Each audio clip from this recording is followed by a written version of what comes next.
We know in the state of Texas, the population right now is 23.5 million. By 2040, it's going to be 47 million. And you're right, we only have so much water.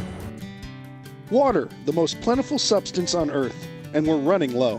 When you came to Texas, you lived along the edges of the rivers.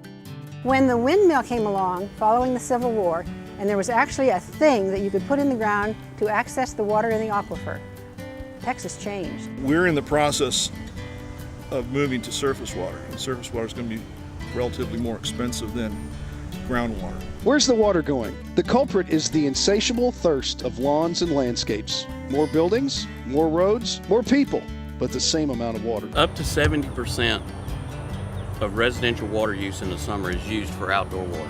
We have concentrated mainly on landscape because about anywhere between 50 to 70% of the water that's used is used on landscapes. A lot of that you see running down the street, and that's just a waste of water. We don't grow grass on concrete. Grass is a great idea, and it does wonderful things for people and for the environment if we water it and treat it properly. How do we save it? Inform, educate, illuminate. A community in Northwest Houston has a plan. A park where recreation meets conservation. Kids learn their role in the ecology. Homeowners learn about irrigation. We're going to have a discovery area in the back where kids can walk through a pathway and learn about things.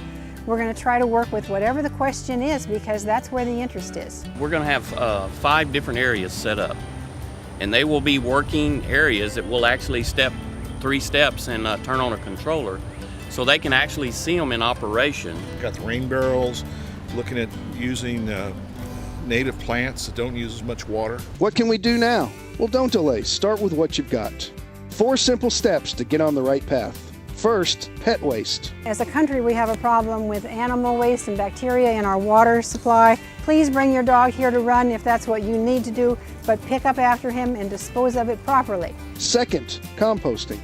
You cannot add grass to compost if you have treated it for herbicides, because it's the microorganisms in the debris that take down the debris and turn it into soil. Third, proper planting.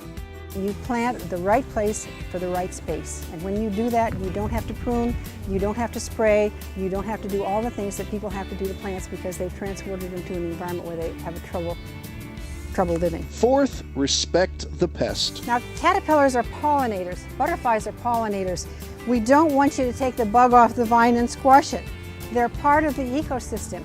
We need really badly for people to understand they have a value. Well, whatever your goal is, saving water, saving the planet, or saving money, you've got to start somewhere, and you've got to start now. I'm here because I believe water conservation is critical to the future of mankind. Most of our resources are finite, and we're just beginning to realize that, and it's really important that we be judicious in how we use them because we care about our children and our grandchildren. Conserving water is everyone's business. Learning how is the challenge. This is the way one community is doing it. How about yours? To learn more about how you can get involved, click the links below.